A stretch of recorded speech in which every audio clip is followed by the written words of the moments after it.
Still learning. I still call myself a newbie. There's a lot of things I don't know. But we're just going to talk tonight about just random things about beginner beekeeping. Hopefully some of it will be it's kind of interesting. Now, I'm going to start off with a quote from one of the guys I follow on YouTube, Mike Barry. Now, he always starts his videos by saying that this is not a how-to video. This is how I do video. So it's not necessarily the only way to do it, the best way to do it. This is just the way I do it. So anyway, we'll go with that that in mind. And I will go ahead and tell you right up front, I'm not as sophisticated as Ed and Dr. Jeff Harris is. I don't have the PowerPoints, the pictures, the slides, and all this kind of stuff. It's just you and me, no props. So we'll go from there. Of course, one of the most important things you can do for yourself to get started in beekeeping or to continue beekeeping is get more knowledge, more information. The best way I found to do that is by YouTube's. There's a lot of very good bee forums out there. One of my favorite is one of my favorite is Bee Source. They've got a lot of good information. They got a lot of good people on there that know a lot. Of course, one thing you got to be careful with when you're looking at forums like that, you'll ask a question and you'll get an answer that sounds like a fantastic answer. Then you look at the profile of that picture of that person and find out they've got one hive that they've had for 2 weeks. So basically, they don't know as much or more than you do. So just be careful about where you get your information. And one thing, you can learn techniques and other things from a lot of different people, but you need a local network of people, because even though the bees, techniques, and everything are different parts of the country, different parts of the world, everything comes back to beekeeping is pretty much local. You need to know what to do whenever it's time to feed, to split, to add boxes. You just need to know when to do all those, the various other things. And like I said, the local people are the only ones going to know that. And we do have a real good network of people here that are really good to help out. So that's the first thing I'd say. Just do a lot of reading, videos, all the information you can. But one method I use to learn a lot is just observing the hives. Now, I've got a chair sitting right outside my apiary. Just about every day, if the weather's permitting, I'll just go sit and I'll watch the bees. And you can learn so much just by watching them and observing what they do. Because they do a lot of bee things that you have to learn to differentiate between one or the other. One of them is the orientation flights. Sometimes people confuse that with the swarm, because it looks like a tiny, tiny swarm. But the bees will come out of the hive and they'll just buzz right around in front of the hive for a little bit, and then they'll start doing little circles. They'll do a circle, they'll go higher and higher. The higher they go, the bigger the circle gets. And there may be several hundred bees, and there'll be a lot of bees in the air. But that's how they synchronizing their GPS. They're setting their coordinates to that space that they just came out of. They don't necessarily zero in on that box, but it's the location. Because you can move it once they get oriented to it. You can move the box away, put another box, or no box at all. But all of the forager bees, ones that have been oriented, will come back to that same spot. So, well, that's one thing you can watch. And like I say, a lot of people, I've got calls, people think they're having a swarm, and they'll show me a picture and I'll tell them, no, that's just orientation flight. If you get in the middle of a major swarm, you'll know it and you won't forget it. I kind of enjoy getting involved in the swarms and watching swarms, as long as it's not my bees. If it's Jim's or Winston's bees, I'm fine. I enjoy watching them. But and the way that they do, they come out in mass. They're just thousands and thousands of bees will come out the front, and then they'll start. It looks like a little a tornado, and it sounds like a tornado. So here at the house, my bees are 150 yards behind the house, but I can be sitting on the back porch and I can hear them start a swarm. So because they make a lot of noise and there's a lot of bees, so I walk down and watch them just to see where they go. Usually they go on the highest limb, on the tallest tree on the property, where there's no way you can get to them. But I watch them, and sometimes I've got swarm traps sitting around. Sometimes, rarely, they'll go into one of my swarm traps and settle in. But sometimes they just go across the creek to Winston's house. I guess they just leave and never come back again. But anyway, that's the swarm. It's very interesting, and it's something that happens frequently. Another thing you can watch is watch it for robbing. Now that's something. It's a pretty brutal little operation when they start a robbing frenzy. And the way I generally identify that is the bees will just bombard the boxes that they're robbing. They'll try to get in any crack and crevice. They try to get under the top cover. They try to get any seams around the front. They'll just try to get in the box any way they can, especially in the front entrance. They'll just bombard that. And if you get close enough, you can see the hive bees trying to defend it. So they'll be fighting a mortal fight out in the grass and on the front of the bottom board. Robbing, it's something that's, once it starts, it's kind of hard to stop. But I've got several methods that I've tried. Most of them have failed. One thing that a lot of people recommend is throwing a wet sheet over the box that was being robbed. That way the robber bees can't get in and they'll give up and go away. I've tried that and it works a little bit, but usually I leave the sheet on there for a few hours. I take the sheet off and I come back later and they are re-robbing it. A lot of people say you just close up the front entrance for a while. Same thing with that. When I open it, I don't know if the robber bees are in there and they know where it is, but they will always start back. But one little trick that I learned, in matter of fact, my Dunn beekeeping wife recommended this. We were talking about robbing one day, and she said, "Well, didn't you tell me the bees don't fly in the rain?" I said, "Yeah, generally they don't. They don't like to fly in the rain." She said, "Well, make it rain on the hive. So put your sprinkler out there." So I tried that, and it worked several times last year. I tried it with success. I put the sprinkler on.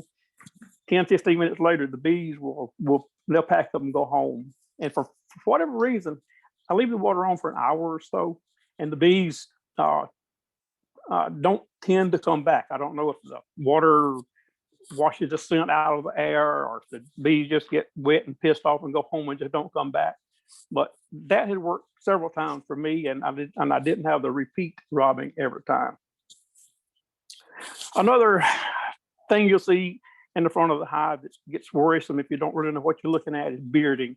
The bees will just be big wads of bees that'll be hanging off the front of the hive. They'll be plastered all over the front side of the hive. It looks like a lot of people think that that's an impending swarm. Generally, it's not. Usually, they're just trying to cool the hive down. They're getting a lot of the body heat out of the hive so that the ones that are in there can fan to keep the circulation, the ventilation going and cool the hive down.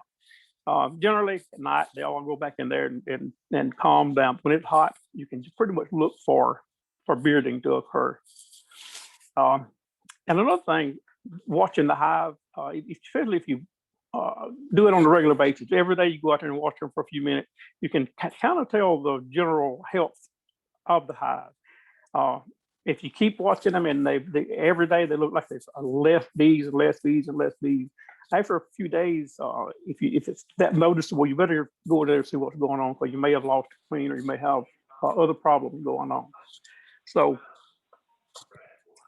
that's just a good way to learn about the behavior of the bees. All right, next, let's just briefly talk about doing a hive inspection. And that's something we all got to do. We all got to learn how to do that. And the best time to do that is in pretty weather, when the sun's shining, not raining, but you can't always get that weather. You just got to do what you got to do, when you have time. But if you have that option, go when it's sunshiny, not real windy, not raining, not overcast, because the bees are in their best behavior in those circumstances. And another thing you want to remember is bees are very sensitive to smell. Some of the ladies go down there smelling like a rose petal or like a strawberry patch, and that will kind of it'll attract the bees. That don't necessarily make them mean, but it will attract them, and they'll distract you from what you're doing. So try to have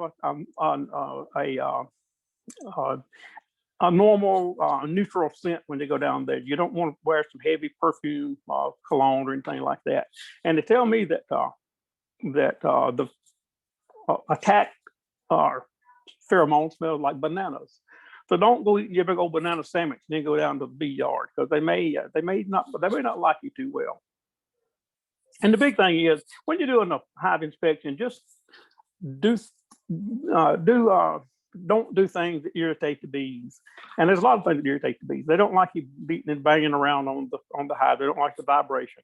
A lot of times, I've got mine usually on sitting on block with 8-foot 4x4s, and I got 4 hives sitting on that. But a lot of times I'll be in the first hive, and if I fool around and drop something or beat on something unnecessarily, the 3rd or 4th hive, they'll come out and see what's going on, and they'll get agitated just from the referred vibration from down the board. So anyway, just try not to irritate the bees, and they'll be good to you. When you get ready to head down to the bee yard, go ahead and get all your equipment ready, because one thing, once you get the hive open, you don't want to have to be running back and forth to the house, back and forth to the truck to get equipment. So try to get all your equipment together, and that way, once you open the hive, you can go ahead and go do your whole inspection without too much interruption. And a lot of people have a lot of different ways that they carry their tools. They make these fancy little wooden boxes that got little slots for their hive tools and their smokers and this kind of stuff. I'm pretty cheap. I use a 5-gallon bucket that I take. And then when I go to the bee yard, that's all I take is a 5-gallon bucket and my smoker. And what I put in the 5-gallon bucket, I guess that's pretty important too. I generally have more than one hive tool, usually 2 or 3 hive tools in there. And the reason I take more than one, because I generally lose the first one in the grass right off the bat. And I usually find it with the lawnmower the next week when I cut the grass. But anyway, even if I don't lose it, you still sometimes you need to. If you're separating boxes, a lot of times the frames from the top box will be stuck to the frames on the bottom box with wax. You can take one hive tool and make a crack between the boxes, and then use other tools to unstick the frames and get it where you can take the top box off. And I'll set it to the side.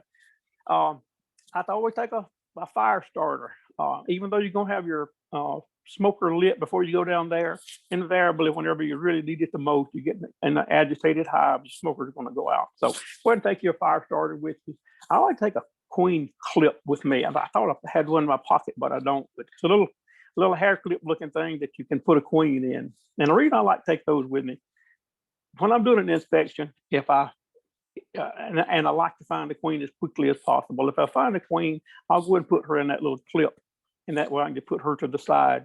That way I don't have to worry about killing her, because that's the biggest problem you have when you're going doing the inspection, is worrying about killing the queen. But if you isolate her, set her to the side, then you can do what you want to do, and then just don't forget to put her back in there when you finish.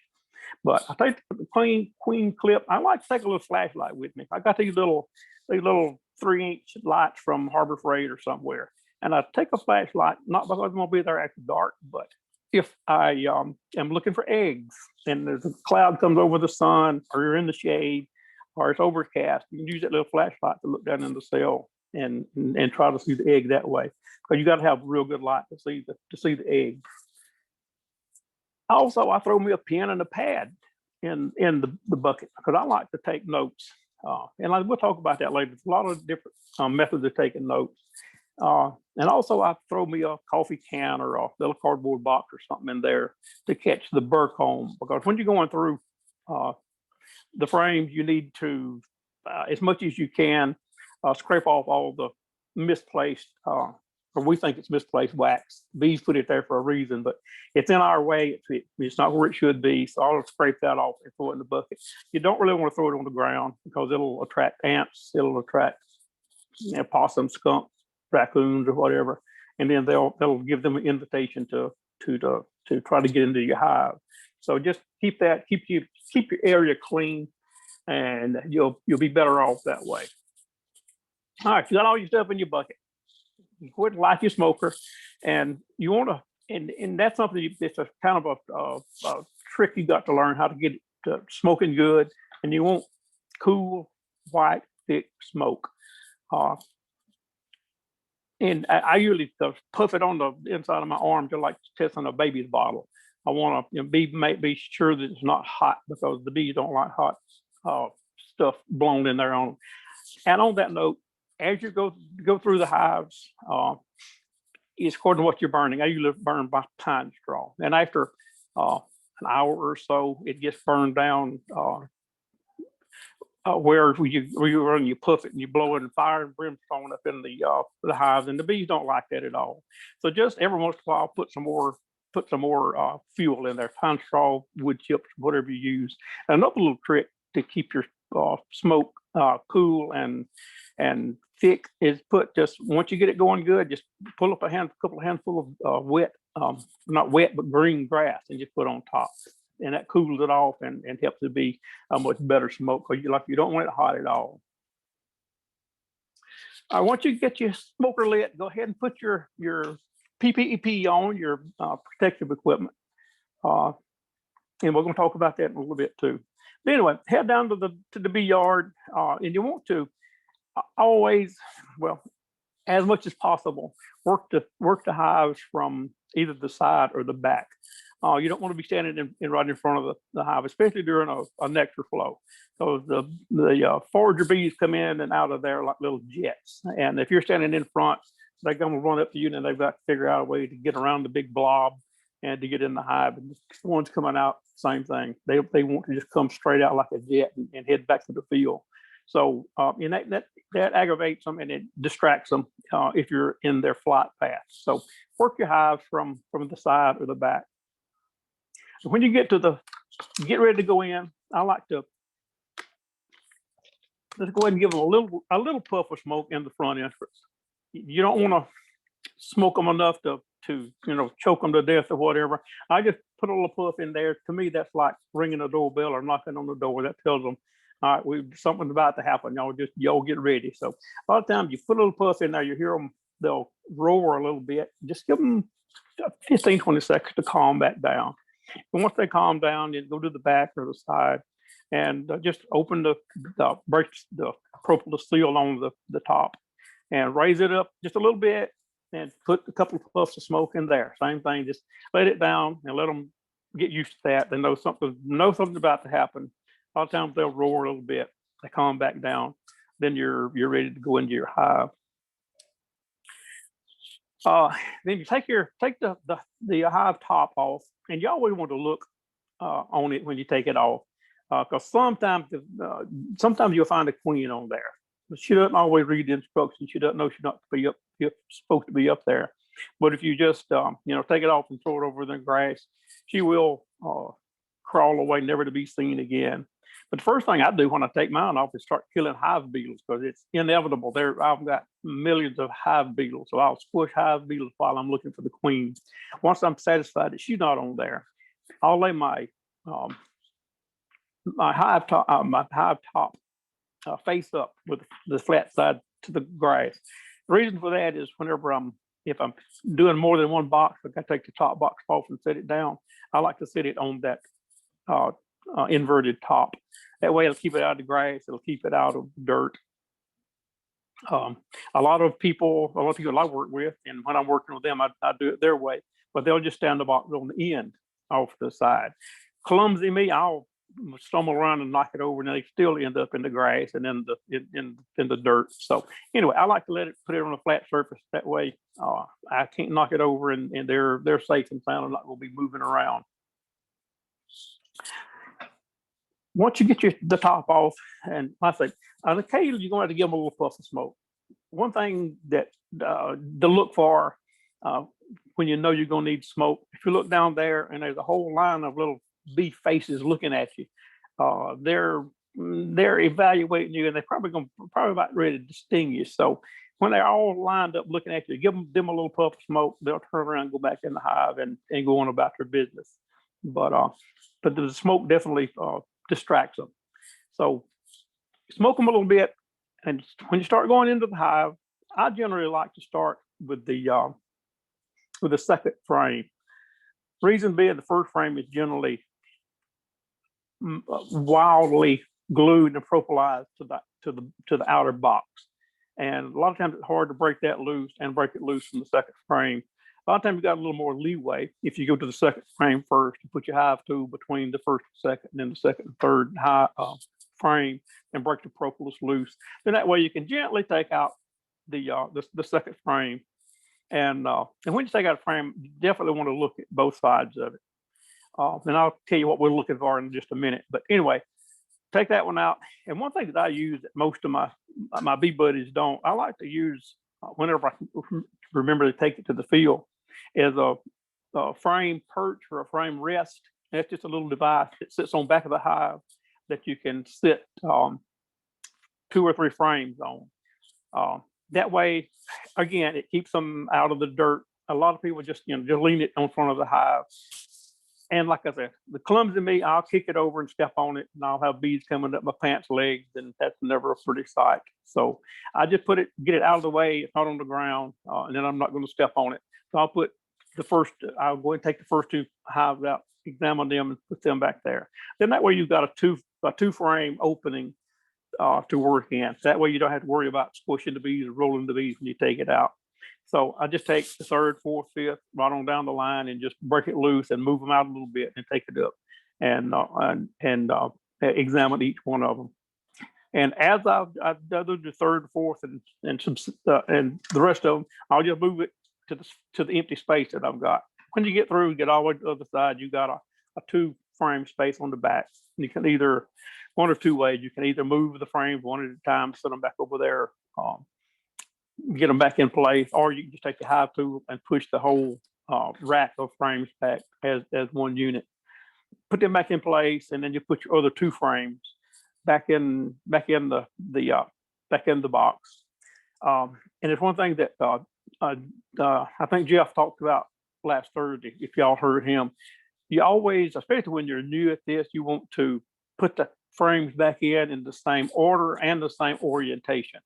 A lot of times, if you turn a frame around backwards from the way it came in, there'll be a heavy wax on this side. And if there's a heavy wax on this side, you put it in the way that it did not come out, you'll end up with the frames, the wax pushed together are so small that the bees can't get in there and clean it out.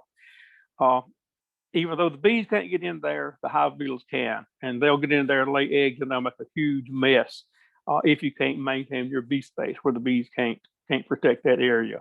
And another thing that I generally do, I didn't tell you it's in my bucket, but it is my wife's bread knife, a 9-10 bread knife.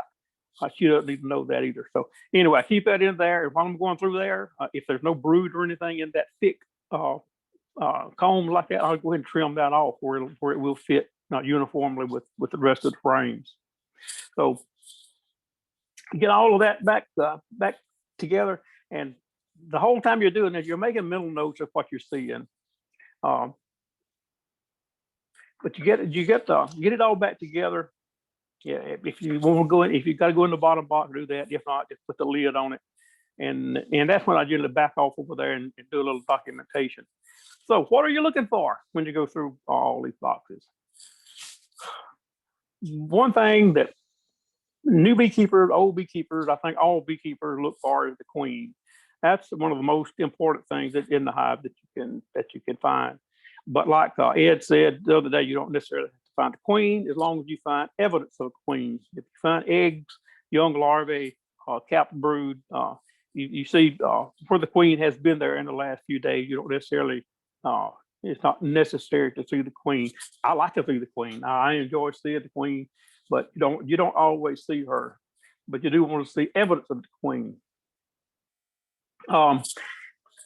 And speaking of looking at eggs, while we're on that subject, Ed had a fantastic picture last week of eggs down in the cells. They were beautiful, just little miniature pieces of rice standing on the end down in the cell. It looked fantastic. Unfortunately, that's generally not what you see when you're looking in the actual hives. They're a little harder to see than that. And it took me a long time to ever really get to where I could see the eggs. I probably went 2 years. I never saw an egg. I'd look and I'd look and I'd look. And then one day we were at the bee meeting purpose, and I heard Roy Klingon tell somebody else, look, you can't see eggs, you can't be a beekeeper. I said, oh crap, here we go. So I guess I might as well quit. So I really got concentrated on my egg finding then, but still I failed. Incidentally, I had an appointment with an eye doctor in the next week or so. So I went and get my eyes checked and told him, look, doc, I got one request. I want you to get me where I can see bee eggs. He said, well, I've never had that request before, but we'll do what we can.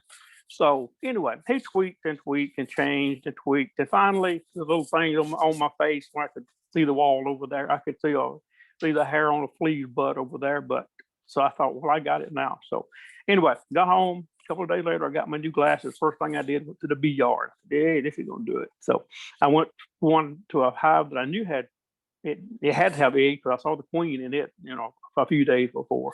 So I went in, and again, I looked and looked, no eggs. I didn't give up, but I just kept looking and looking. And one day, I guess I just turned it just right. I got it just right in the sunlight, just where I could see it, and I actually saw the eggs. It's something actually clicked that day, and ever since then, I've been able to find eggs. I'm not an expert at it, but I can generally pick out eggs. So that's one of the things. If you can't find the egg, don't get too discouraged, because if you keep trying, you'll eventually get it. But the biggest thing to find eggs, you do have to have light on the bottom of the cells, and the best light is the sunlight. And the best thing to do is get the sunshine directly behind you. You don't need to look back at the sun to see where it is. You need to just look at your shadow. If your shadow's in front of it, the sun is behind you. So just get the sun behind you and just hold it up and just twist the frame, maneuver it every which way where you can see down. Make sure you can see the bottom of the cell, and you'll get where you can see them. Like it's kind of fun once you get to where you can identify eggs pretty easily. But it's not absolutely necessary. But it is fun. Okay, while you're in there, you just you look for your queen and you look for eggs, but you want to look at larvae, cap brood. You want to look at the honey stores, the pollen, and just see what all is there. And you want to look at the brood pattern. That's something Ed covered last week too. The patch of brood that you've got, you want it to be almost totally covered with larvae or capped brood or whatever you've got, but you want it to be as full of eggs or larvae as you can get.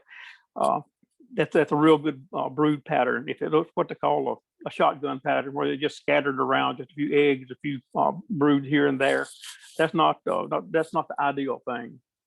So, but if you do get that a real ugly pattern, you probably got queen problems.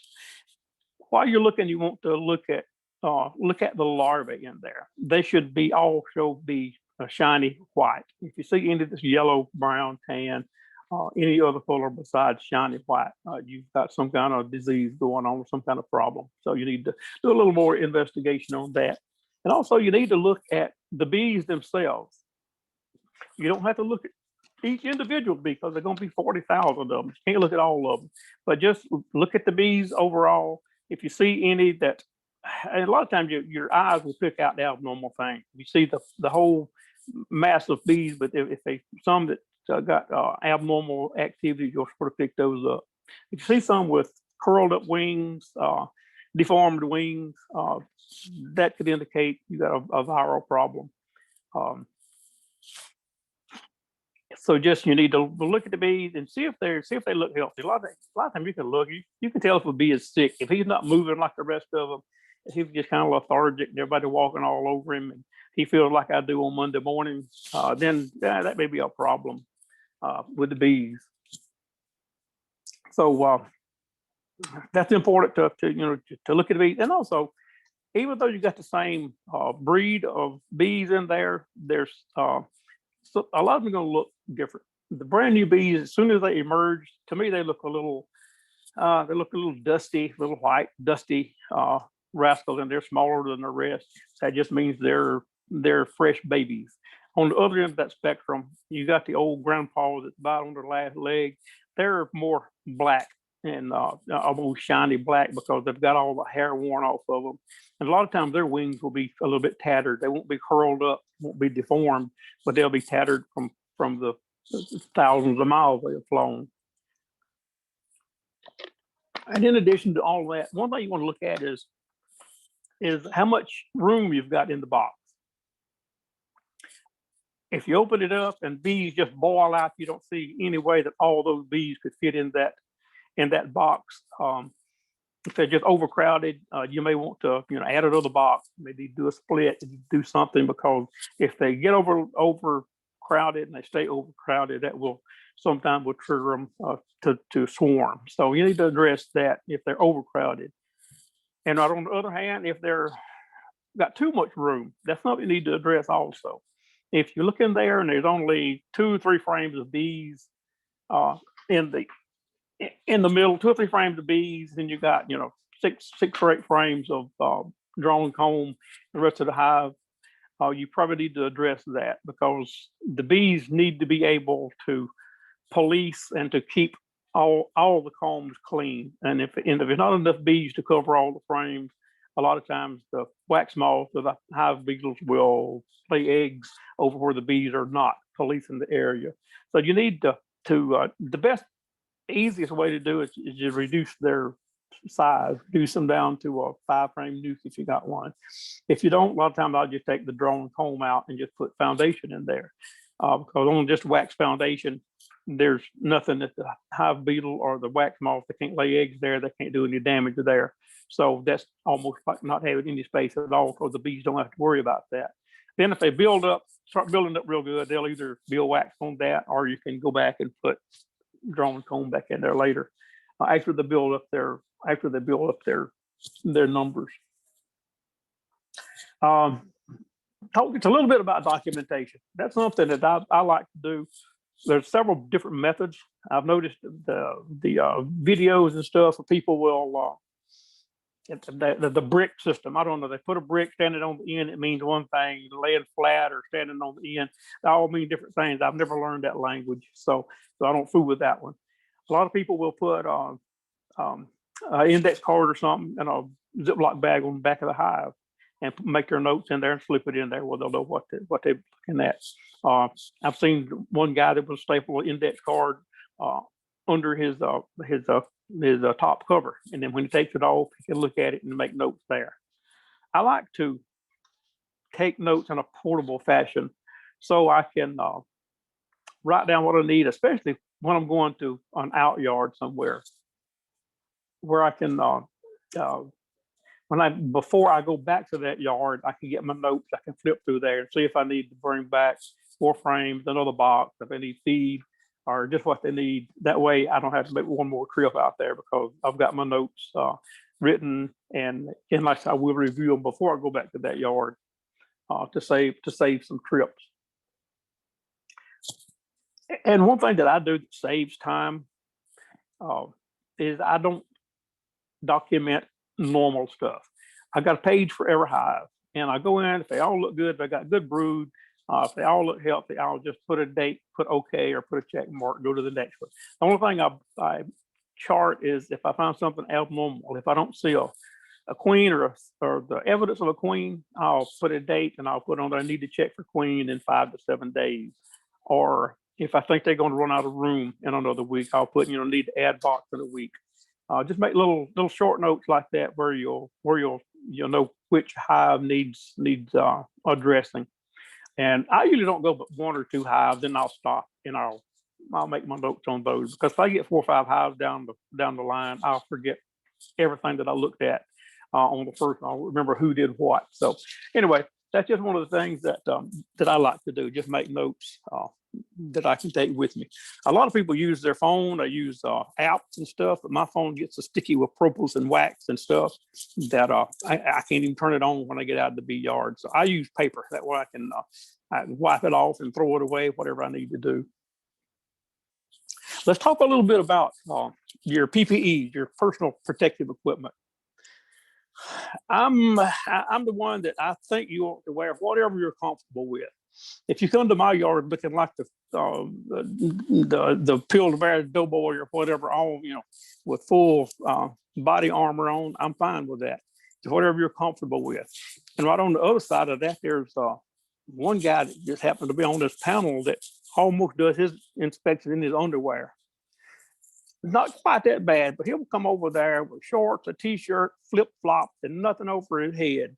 I can't do that. I hadn't got to that point yet. But interestingly enough, I think I get more stings than he does.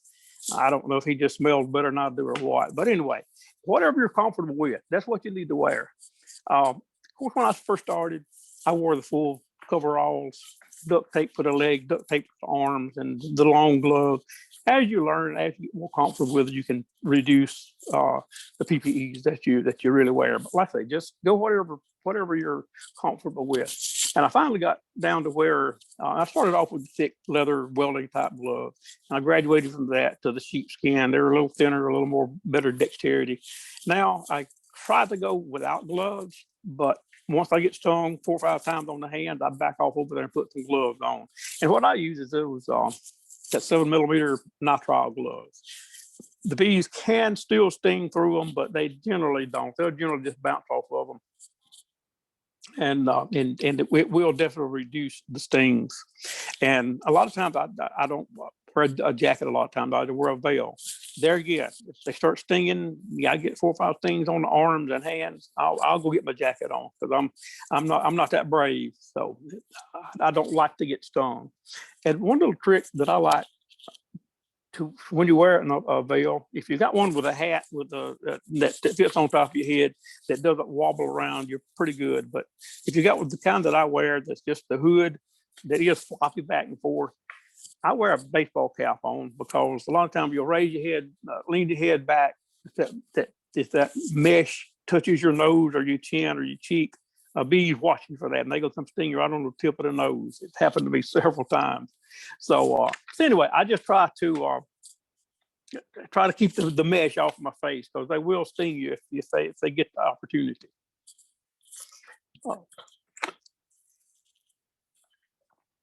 And let's just talk just a little bit about the bee stings. That's always one of the interesting things, and that's always going to be the first question that people ask when they find out that you're a beekeeper.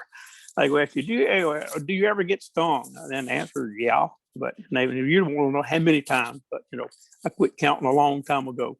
And the thing is, you're going to get stung, even if you got the full body armor on. Sometimes, even though when you're in the hive, you don't get stung, but when you get over next to the truck and start taking the gear off, they're going to follow you over there and sting you as soon as you take your hood off. So you're going to get stung. And there's 3 basic reactions to bee stings. The first one is just a normal local reaction. But I've had multiple people tell me that I'm horribly allergic to bees. I got stung on the hand, it swelled up that big around, and it stayed swelled up for 2 or 3 days, and it just itched like crazy. The thing is, that's not an allergic reaction. That's your body's normal body's response. And just about everybody starts off that way. The good thing is, the more you get stung, the less those reactions are. Because now I pretty much don't have a reaction at all to a bee sting. As a matter of fact, just last Tuesday, I was in the bee yard, no gloves on, and I got stung right next to my wedding band. So I said, well, dang, I usually don't swell up, but I'm going to take my wedding band off anyway, because I've had to cut a few rings off for other people. I took my ring off, put it on the dash of the truck, on about my business. The next time I thought about it, I was in the next bee yard, and the ring is either in the defroster of the truck or it's out in the field where I left it there. And the wife don't need to know that either. But anyway, just take care of your jewelry and everything before you get in the hive, because I was just in a hurry that day. I didn't put it up correctly, so I lost it. But anyway, a normal reaction. You'll swell. In my experience, it swelled up 2 or 3 days, and it would itch like crazy for several more days. I say now I pretty much don't swell up at all, which is a good thing. The next level of reaction is just what they call a systemic reaction, and that's where you get stung on the hand, and then an hour later your hands will start itching, your feet will start itching, and sometimes you'll break out with a little red rash all over. That is like it's a reaction, but it's not a deadly reaction. A lot of times you can just take you a little bit of, I like to use a liquid Benadryl because it works so much faster than pills or capsules. Just take you a little swig of the liquid Benadryl, and generally that'll resolve in an hour, so it'll go away. No harm done. The third and the most dangerous reaction is an anaphylactic reaction, and generally, and that's something that can come on all of a sudden. I have heard, I don't know anybody that ever had a reaction like that, but I've heard of beekeepers that have been keeping for 20 years and suddenly they become allergic to it. And I've heard of other people on their second sting, they develop bad reaction. I don't know any people personally, but I believe what to say. I believe you can get it at any time. But that is a very serious situation, because usually whenever you have an anaphylactic reaction, like say your hands, feet start swelling, you'll break out in whelps all over your body. Your lips will swell up, your tongue will start swelling up. And then if your throat starts swelling up, where you have any difficulty breathing, that's a life-threatening situation. At that point, hopefully you got somebody in the bee yard with you that can call 911 and maybe even head towards the emergency room and meet the ambulance on the road, because it's something that progresses very fast. And that's kind of one thing that I kind of worry about. One of my bee yards is way back in the back of a cattle pasture. If I call 911, they would never find me without a helicopter. So a lot of times it's good to have somebody with you, especially if you don't know if you're allergic or not, somebody that can get you to a main road and get you some help. And one thing that they generally don't want you to do, if you think you're having a reaction, you jump in your car and head to the emergency room yourself, because a large histamine reaction like that will vasodilate you and drop your blood pressure. And if you pass out going down 98 and you're doing 100 miles an hour, that's not going to be a good outcome either. So if you don't need to drive yourself, you either call an ambulance or have somebody to drive you. And if you start having a reaction like that, you take some liquid Benadryl, some Zyrtec, or one of the antihistamines like that. It will help a little bit. And if you know you're allergic, you should have your EpiPen with you. So you need to administer that, or get your bee partner to help you administer that. But anyway, the good thing is, talking about the anaphylactic reaction, I can't find my sources. I read it just the other day. Somebody had done an analysis of the CDC reports of different kinds of deaths over the years, and they come up with a formula where you're 4 times likely to be killed by a lightning strike than you will from a bee sting. So it's not like something you got to worry about every time you go to the bee yard. You're afraid you're going to die when you get there. Myself, if I started having those kind of reactions, I would probably get out of the bee business, because it is lethal. It will kill you if you can't get to the emergency room very, very quickly. And I'm going to say, one thing I like to hear the preacher say on Sunday. So, in closing, I'm going to talk just a little bit about EpiPens, and then we're going to shut this thing down and take some questions if you got any. Now, the EpiPens, that's a very controversial conversation that I've had with several people. Matter of fact, just last week, a lady was telling me that she believes if you keep bees, you must have an EpiPen in your pocket or in your truck, in the bee yard. Even though you don't have a reaction, if your nosy neighbor comes over and gets stung, you can give her the injection. If the neighbor kid comes over and gets stung, you've got that to administer to them. That sounds good, but the thing is, it's first of all, it's illegal to give medication to somebody that it was not prescribed for. So you just committed a crime right then. And two, if you don't know the medical history of that person, if they've got a heart rhythm problem and you give them epinephrine, that's adrenaline, it will definitely increase your heart rate, and it can throw you into deadly rhythms on its own. Even if you don't die from a bee sting, you'll die from a heart attack or bad cardiac rhythms. So you got to be very careful with that. that's one of the things that there's a lot of conversations about that. But personally, if I'm not allergic, I'm not going to have a pen in the yard. But that's just a personal opinion. And the thing is, if you do, you or somebody else in the yard has to administer the EpiPens, you still need to go to the emergency room.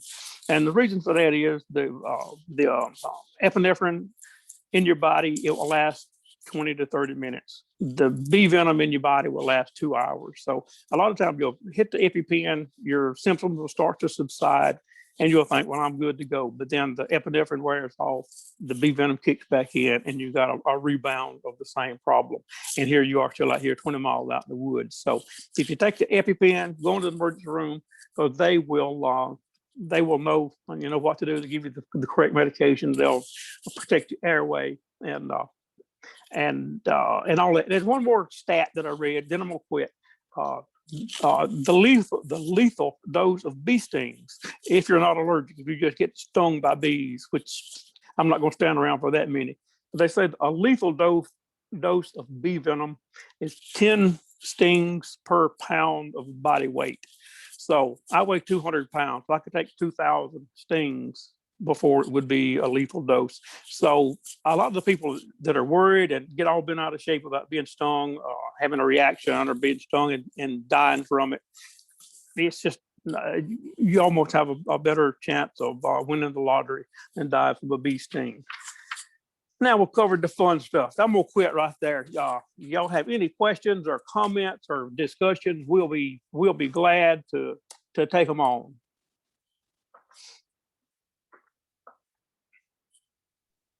I actually have a question. Okay. You mentioned earlier how you have a chair next to your apiary. About how far would you recommend putting that, like putting a sitting area or whatever? Because I'm not exactly sure what is the line of the bee area and you're invading their space, and then they're not going to be mad at you. So what's the exactly? That's a very good question. And there again, if you watch your bees a little while, you'll learn their flight pattern. A lot of times I will position myself between hives, and I can be 6 feet from them and they won't bother me as long as I'm not in their flight path. They'll be flying on both sides of me.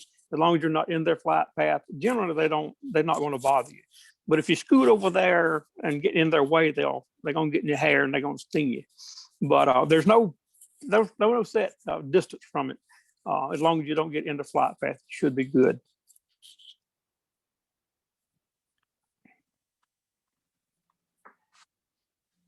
Greg, this is Rick Norton. I looked at bsource.com that you mentioned in your talk earlier while you were talking, and it had some very interesting points. So thank you for giving us that information. Okay, you're quite welcome, Rick. Yeah, it is a very good source of information, and it's been going on for a lot of years too. It's an old forum, so they've got a lot of good seasoned beekeepers in there that give you some real good information. So yeah, I'm glad you enjoyed that, because I look at it pretty frequently. Yeah. How do you decide whether you're going to split a hive or try to keep it from swarming so it'll make more honey? That's a very good question. We had that conversation today, and it's one of those things that's hard to know. The big thing is, if you go in and inspect and you see swarm cells, they're going to swarm regardless. But if you catch them before that point, I don't do a lot of the beekeepers do a lot of split. They'll do split 4 or 5 different nukes off of one hive. My biggest thing at this point is honey production rather than the bee population. So I just split them. A big hive, I'll just split it in half. Then I'll watch them. If they get too big, I may split those in half. But I keep a good strong hive, because if you break them down to a 5-frame nuke, it takes a good time for them to build up. So it's hard. It's hard to evaluate exactly when they're getting ready to swarm. But the more you split them, the less likely they are to swarm. But the more you split them, the less honey you're going to make. So there's kind of a trade-off there. Do you want more bees or do you want more honey?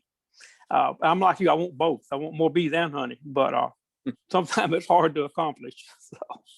I looked in a hive yesterday, and it's a double super, 2 deeps on it, and probably 8 frames of brood combined in the 2 deeps. Is that enough that you would split it once? There's a fair amount of bees, but a lot of brood. Right. I probably would. If they've got a lot of brood, they're going to be building up a lot pretty quickly. So I think I would probably go ahead and split those into two and let them build up. Of course, you're probably not in too much danger of swarming at this point if you wanted to wait to let them build up a little more. But I wouldn't be afraid to split them, because if you've got 8 good strong frames of brood, because they're going to be building up, hatching out and building up pretty quickly. So. Thank you. Okay. Greg, I've heard a lot of people asking about swarms and when to watch for them. Should they be getting swarm traps out? Worried about them at this point. But you mentioned that if you're seeing swarm cells, it's probably too late to prevent a swarm. Right. Another good indicator, and we have talked about in the last few days, is the absence of drones. I went into 4 hives today, and only 1 hive had drone cells in it, and actually had some drones hatched out. So I would think, and you can answer this, but without the presence of drones, the likelihood of moving into a swarm situation is probably reduced, huh? Yeah, I agree with that, because the bees and they have enough sense to know that without drones they can't reproduce another quality queen. So yeah, if there's no drones, generally they don't try to swarm. So but right now I'm seeing lots of drones in mine. So so you can send your queens over here. I'll take care of them over here. So.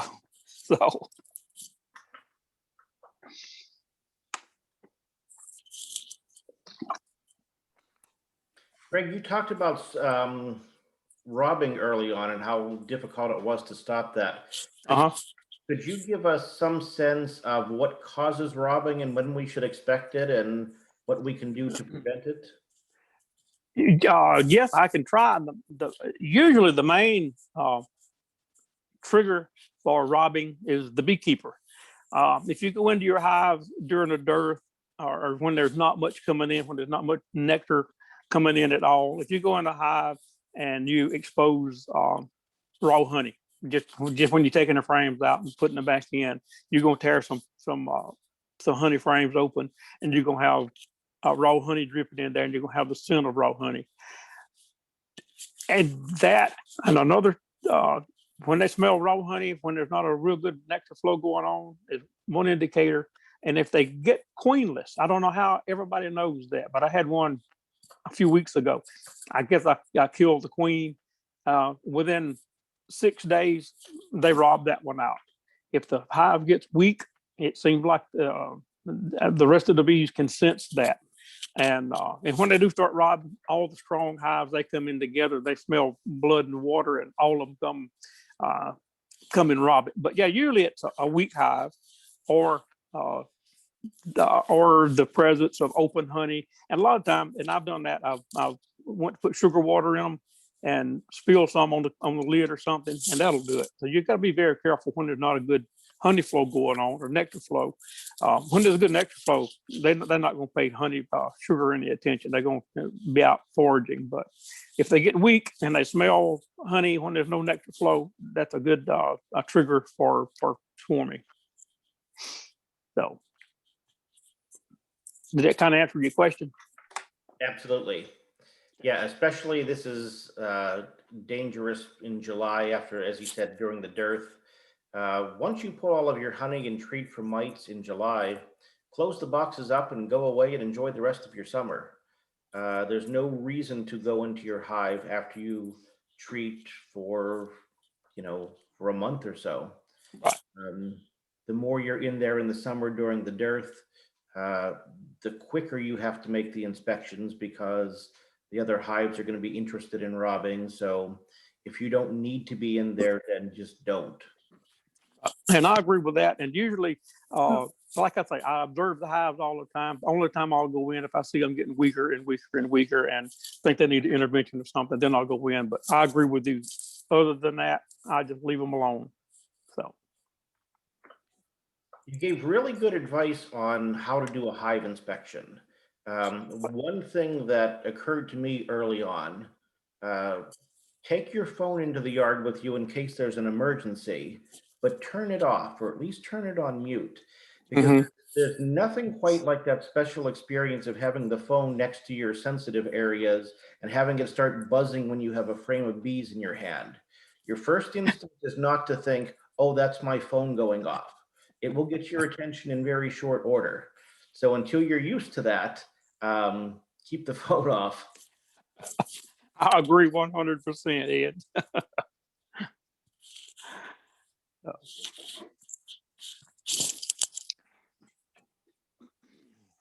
What other questions do we have for Greg? More for the panel.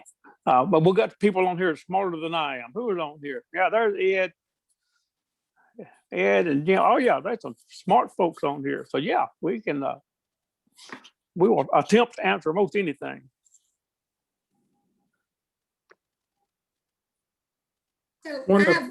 I have one more question. Go And I for feel it, Amber. a ridiculous question, and y'all are gonna roll your eyes and laugh. But y'all all talk about in all these meetings of swarming and splitting and all this stuff, and it's like, okay, in my mind, I'm okay with having 2 hives, and it's like, how do I keep it at 2? And Yeah. so is there any way to keep 2 hives? Yeah, not very easily. One thing you can do is just leave them alone. They're going to swarm, and you don't have to split them, and you don't have to catch that swarm. You're gonna be left with a small hive. But yeah, if you don't split them, you don't do something to reduce the population, they're going to swarm on you. If you don't really care if you have more bees, let them swarm. Let Jim catch them over there or something. But that's about the only way you can do it, because they're going to multiply. That's what bees do. That's what the swarm is. That's how they multiply. But yeah, it's just let bees be bees. They'll swarm if they want to, because if they swarm, they've already made a new queen, so you don't have to worry about that. Just keep a good eye on them. And I don't want to imply that I don't want them to multiply. It makes me happy. They're supposed to multiply, and that's wonderful and fabulous. But I just personally want 2 hives. Exactly. And that's a good place to be. Just have 2 hives and deal with those. It's like Ed was saying earlier, you start off with 2 and you get 12 and you get 8. Next time you've got 50, and then it turns into a full-time job. It's no longer a hobby.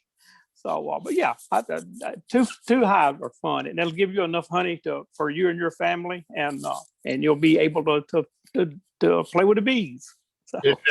Isn't that what Dr. Harris called natural?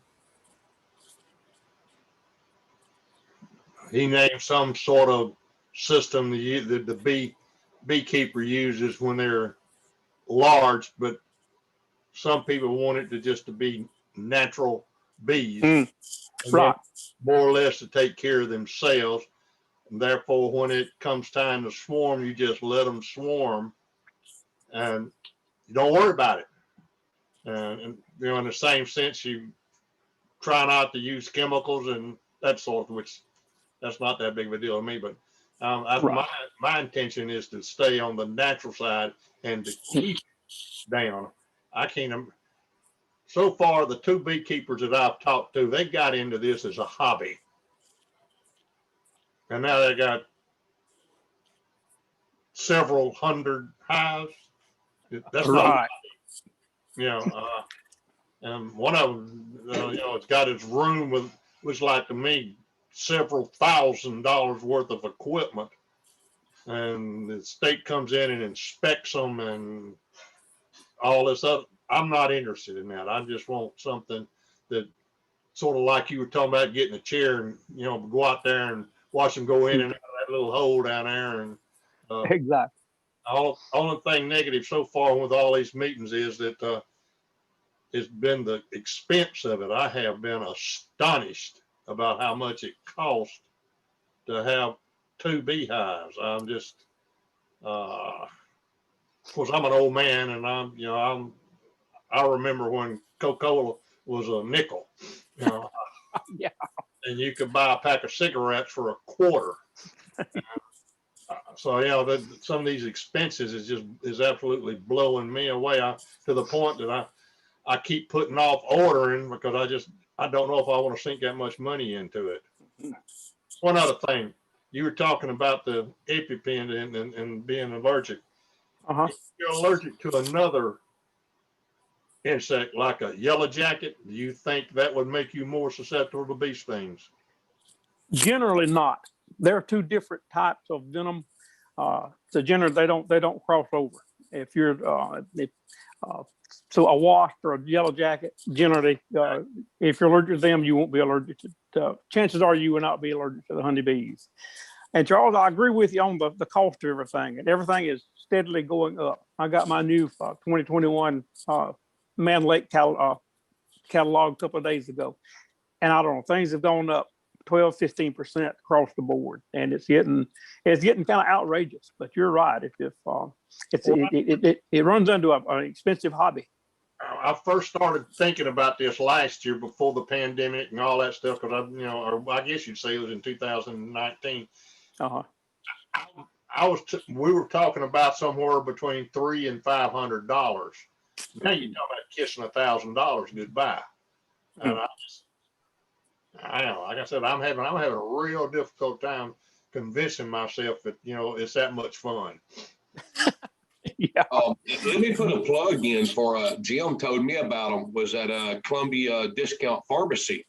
The pharmacist over there, he carries the whole line of bee supplies, hives, frames, nukes, everything. And he is very competitively priced, if not better priced. And he has it right there on hand. You ain't got to order it, wait for it to come in. Okay. Well, I bought all my stuff from him. I wanted to call Greg's brother about and like I said, I think about it and I think about the cost. I'm doing this. I don't sound like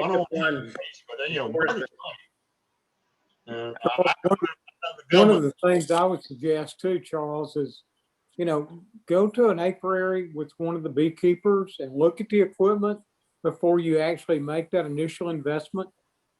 Decide, do you want to work a 10 frame box that weighs 70 pounds, or do you want to work an 88 frame box? That's already made for me. There's some other thoughts about that, and there's some other type of techniques that you can use too. It doesn't all have to be Langford boxes. I know the boxes I got from him over there, they're 10 frame boxes, but the type of hangers he has in there only holds 9 frames. Yeah, give them a little bit more room and everything, and you kind of going in a happy medium. Instead of 8 or 10, you're running 9. Mm-hmm. Yeah, that's very common, Ronnie. A lot of people run one fewer frame. The bees actually just build out deeper wax. Right. That's a good idea when you have drawn comb. I wouldn't start with 9 frames of foundation in a box though. Wait till that's all drawn with comb, otherwise they're going to make a big mess of it. Yep. And I agree. Jim said go into an apiary with somebody before you buy all your equipment. That's a really good idea because a lot of these bee houses, supply houses will sell you their starter kits. They're going to have 10 extra things that you don't need, but they're happy to sell you. So don't get involved in all of the gimmicks and all of the extras that benefit them more than they benefit you. You can probably get by with a lot less than some of their starter packages have to offer. Save money where you can, but don't save where you shouldn't. Make sure you have good protective gear. Make sure you have a good smoker. Don't buy all of the new shiny gimmicks that you don't need. And talking to somebody who does it, someone who keeps a bunch of hives, they're going to know what you need and what you don't. So I would suggest, going through a yard with somebody before you take the big plunge. Yeah, That's good advice, Ed. I mean, I'm thinking just one of the things that you see are the little mite check kits for checking mites, and those things can run up to $20. And reality is a small mason jar, a plastic white 5-gallon bucket lid, a bottle of alcohol, and you've got it, you know. Exactly. And Do you place, got it, I'm probably gonna use the wrong word, queen separators, Queen excluders? excluders, thank you. Do you use those? I do not. In certain circumstances, I do, but for honey production, I do not. Um, Usually, during the honey flow, the bees won't go up and lay eggs and lay brood in the top chambers. As long as they've got plenty of room to lay downstairs. And a lot of times, if they do lay half a dozen brood up there, whenever you get ready to extract it, you can just discard that little section and get rid of that. I found that, of course, a lot of people will disagree with that, but it seems to me like that the bees don't go through there as much as they should. Now, I will use queen excluders, just like Jim and I were talking about today. I've got a couple of hives down there that I usually run all deep stuff, but I've got a couple of medium boxes that got some brood in it. And what I'm going to do, I'm going to make sure the queen is down in the big boxes. I'm going to put the queen excluder on there. That way, everything can hatch out in the top box, and I can get everything out of there. Then I can take that box off and use it for honey later. But I don't want the brood in the top box at this point. And the only reason it's there because I left it on there too long. I just kept waiting and putting it off, and I didn't take it off soon enough, and then she started laying up there. So, but that's it. There's certain times to use it, but as far as for honey production, I don't use the queen excluders. yeah, and Greg's got a perfect point. It's good to have a couple. And for example, today we're getting ready to do our split. So I went through my hives today and I found my queen, and I made sure that I had her in one box and still had brood and bees in the box above or below. And I just marked so I knew that she was in the upper box and the lower box. And I put a queen excluder there. So when we get ready to do our splits later this week, all I got to do is set one box off, and then I know that I know which box I have to put the queen in because I've located her beforehand. And so, I mean, but once I've done that, then I'll put that queen excluder up and I won't use it again until next year. Mm-hmm. So it's a handy thing to have, but it's not something that you necessarily need all the time. Exactly. And just like Ed said, they will sell you a lot of stuff that you don't need. And I've got a room full of it down there. That make it sound so good. I just got to have this clamp, this thing, and I get it and use it one time and throw it in the shed, and it's been laying there for 5 years. So yeah, it's always good to talk to people and ask what is necessary and what's really not necessary. So, but yeah, the supply houses will sell you as much as they can. So. Other questions from the new voices to the beekeeping world? I got a question. Well, maybe it's a statement. I don't know, but like Amber was talking about, she only wants to stay at two hives. You know, she wants them to grow, you know, and swarm or whatever. But instead of just letting them swarm, you know, maybe if you know somebody else that wants to get into bees that has been around you and, you know, says, hey, that's interesting, you might could split them up and help them out. The dark secret we're not telling you here is that sometimes it's really hard to keep bees alive, even if you know what you're doing. So you have to, and you're thinking, how can I stay here? Next year, you might be thinking, I wish I had 2 again. So it's not unheard of for hives to dive through. You can keep bees perfectly, and they're still going to just drop dead on you sometimes.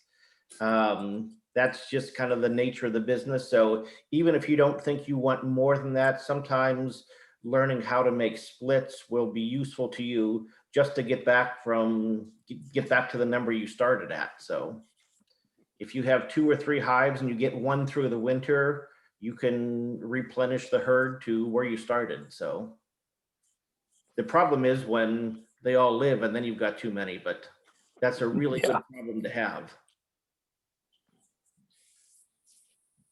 Yeah, they can humble you. We were talking before the meeting started.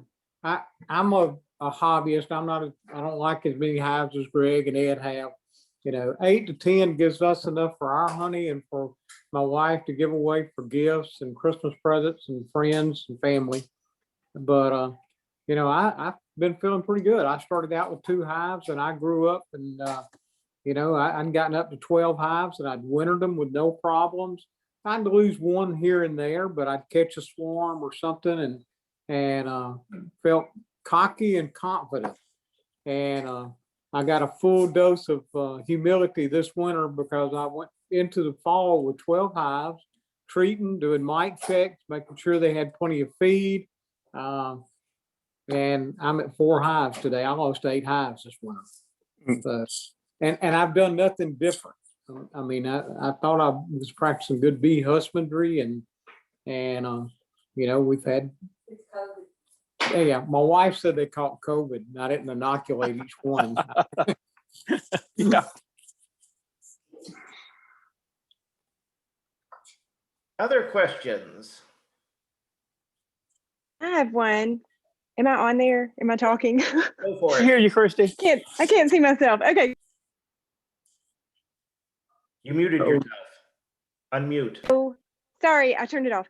So I've had maybe up to, I don't know, 8 or 7 but we're just at 2. And I think that's too few to make sure I'm still going to have 2, this time next year. I think I could make 1 split, but how do you get more than that? I guess you just order them, or, I mean, I bet a lot of y'all have nukes you would sell. What's the protocol for when you make a split? What do you do then? How do you get some more? Greg, Take you that, want Ed. Take that away, Ed. Oh, so typically you're going to want a 5-frame split typically. If you have a nuke box, you're going to want at least 1 frame of honey for food for them. You're going to find a nice frame of pollen so that they can raise the brood. And you're going to want to have brood in all stages of development. So you want to see eggs in there, you want to see young larvae, and you want to see capped brood. I like to put 3 frames of brood in a nuke, but if you want to really stretch them, you can get by with 2.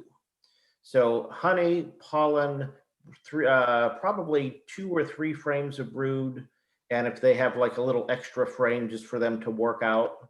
So you take that, you'll add a queen cell, and there are various producers in the area who can sell you a queen cell for $5, and they'll give it to you, and usually when they give it to you, it is about ready to emerge from the cell within 24 to 36 hours.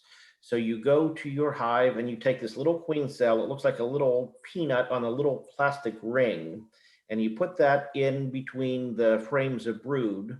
You just kind of gently press it between the frames, and then in a day and a half, the queen will come out, and in a week or so, she'll get mated.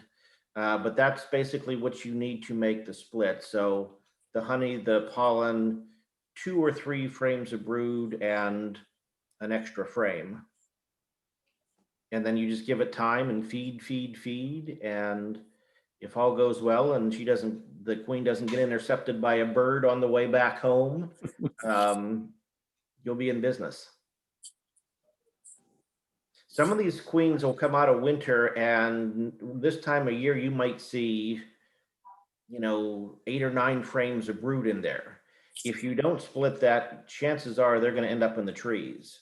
So one way of keeping that from happening is to make splits, and you can turn 1 hive into 3. I've had some really ambitious queens where I've gotten 3 nukes out of a hive, in addition to the parent hive. So if you have 8 or 9 frames of brood in there now, you can easily turn it into 3 if you're really trying to rebuild the herd. Okay.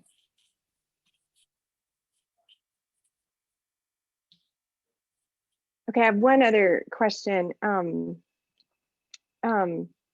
So I've used, and I know these are bad because they can make things rob, but I've just used some external feeders like mason jars upside down in the past. But how do you, once you have them in there, this would be sort of for the winter question, if you're going into feed and you want to put an internal feeder, do you just take one of them out or just shake all the bees off? Or how do you know where, where to put it, the feeder that would be inside the hive?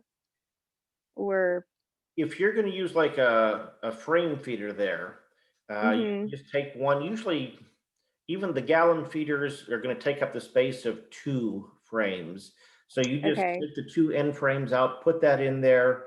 You can either get them that have, they call them ladders. They're like little plastic mesh, so the bees can crawl down and out. Bees are really stupid swimmers. They'll drown in like honey.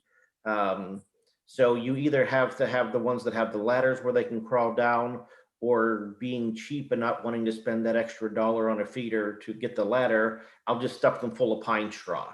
As long as they have something to land on where they're not just in a pool of water that they can't get out of, you can just fill it up from there.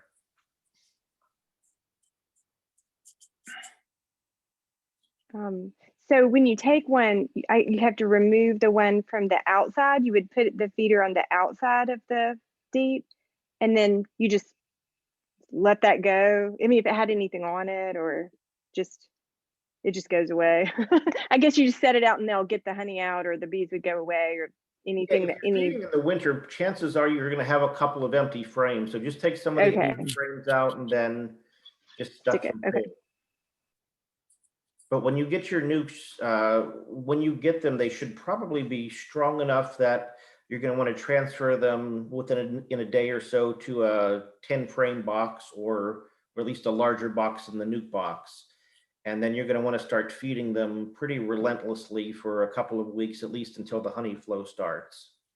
And you can do that with the internal feeder, or like you said, the little hamster style feeder where you cut a little circular hole in the top cover and just kind of turn it upside down.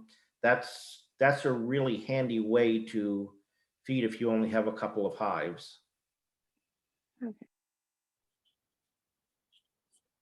Okay, thanks. Sure.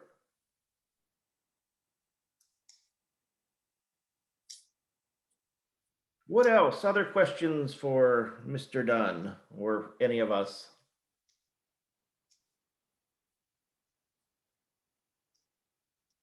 All right, it looks like things are winding down, so maybe we will adjourn for the evening and pick it up next week with the topic, I guess, to be determined before next week. So thank you for coming. If you have any questions, email me. Greg, what is your email address in case they have anything for you? The easiest one is grdunn1. My name is Greg Dunn, so grdunn1@yahoo.com. And I'll be glad to help out any possible way I can. And I will say also, we've got a real good network of folks around here. And usually y'all are welcome to come to my apiary or to work with us, go into bees with us, and at least get your hands on the bees. If you don't have your bees already, it'll give you a good chance to make sure that's what you want to do. Because you may get in there and decide, now this ain't for me. So, but anyway, if you'll just let some of us know, we'll be glad to facilitate that to get you some hands-on experience with the bees. Great. Thank you very much for coming. We appreciate your time and interest. If you have questions, let us know. And otherwise, we'll see you next week. Thank y'all. Bye. Thank y'all. See you.